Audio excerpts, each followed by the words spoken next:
Lors de ce podcast, je vais vous présenter les 3 principes qui ont changé ma vie et ma façon de voir les choses. Tout a commencé il y a 4 ans et demi, lorsque ma compagne a commencé à s'intéresser à des méthodes alternatives pour traiter sa dépression. Elle est tombée sur une thérapeute américaine, Tracy Raftle, qui l'a dirigée vers une autre thérapeute anglaise, Nicola Bird. C'est grâce à elle que nous avons découvert les 3 principes, qui ont été développés par Sydney Banks, un soudeur écossais sans éducation formelle. Cette révélation a transformé Sydney Banks en un mystique.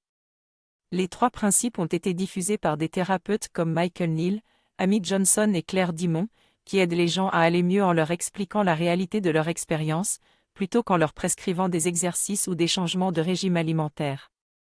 Je vais t'expliquer plus en détail ce que sont les 3 principes et comment ils ont changé ma vie dans les prochains épisodes. Dans cet épisode de podcast, j'ai appris que Sydney Banks avait découvert quelque chose d'important, que la réalité est entièrement conditionnée par nos pensées et non pas par les circonstances extérieures.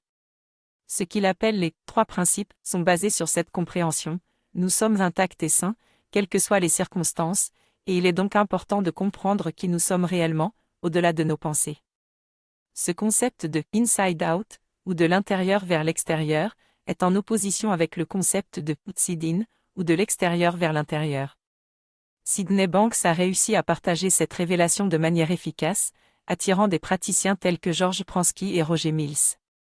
J'ai appris que certains professionnels ont commencé à appliquer les principes énoncés par Sydney Banks dans leur pratique, bien que cela ait pris du temps avant que ces principes soient formalisés dans les 3 principes que je vais détailler dans le prochain podcast.